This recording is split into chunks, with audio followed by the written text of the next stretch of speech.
Alright guys, we're back, and this is video number 3 of our neck. So, go ahead and get this guy kind of situated here. That should be pretty good. Okay, so at this point in the first video we showed the layout, and then we took a break and I cut your truss rod channels in here, and then we plug cut these relief holes, and you'll see that as we go through, because if you look, we've got a real wide blade here. It's 3/4 of an inch. Now we've got our bandsaw set. It's a little high there, but not too bad. Actually, you know what? I'll drop that down just a fuzz. I like to be able to see what my lines a little bit, so I leave that.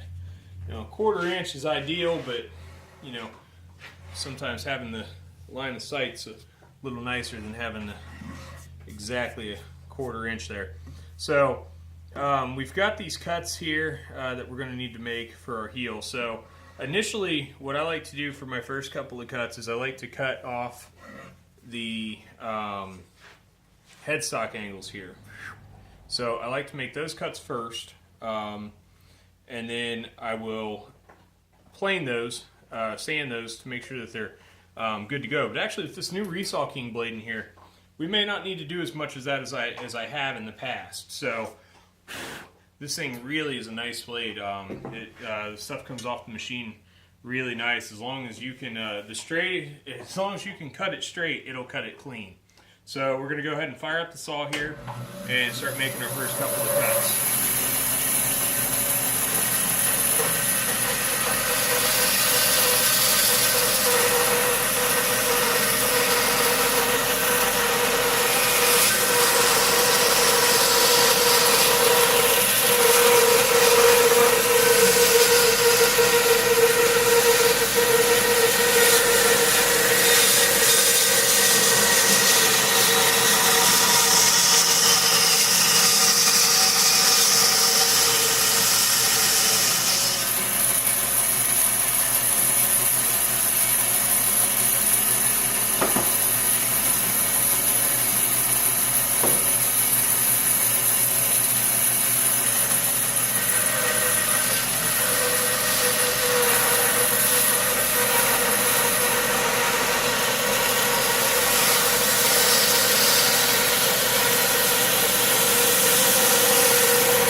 Alright, so we've made our first 2 cuts, and this is kind of a testament to making sure everything's square. If you see here, we're actually a little off, now the way it came out of the blade, but overall, this one was pretty good.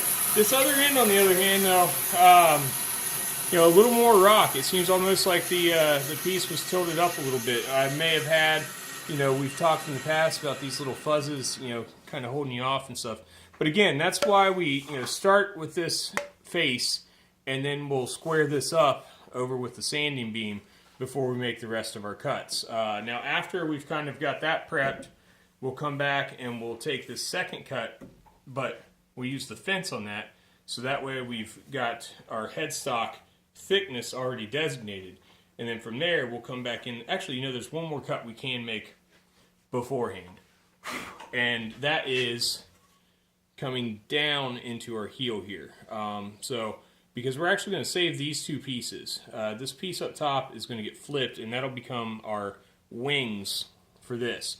Now these are wide enough at 3 inches that you can get all of your tuning pegs in there. However, if you want a more elaborate shape, the little tips of a horn or something of that nature, don't always fall into this. Now if you had a narrower headstock, it would work. For me, I end up needing about a 1/4 inch or so right here on the ends, just to kind of give me enough to make the shape I like. So we will go ahead and take these couple of cuts while we're here now. So, and for that, all we're going to do is, now you can take like a miter sled. Actually, you know what? Here, we can go ahead and do that. So you can do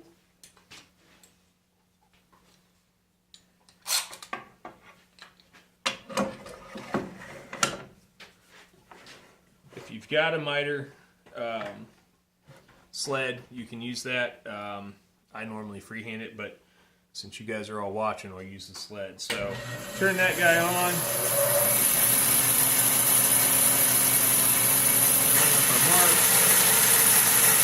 Nice and easy. Back it on out.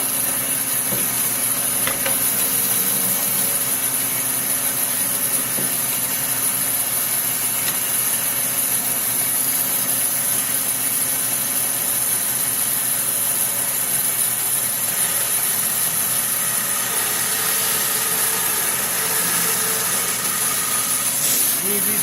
Back it on out. And there you have it. So now we've made those relief cuts into our heel there. So now we've got the cut coming down, so we'll need this cut across. So, and then when we set up to make these cuts in the next video, I'll show you a little more about that. So stay tuned for the next one, guys. Thanks for watching.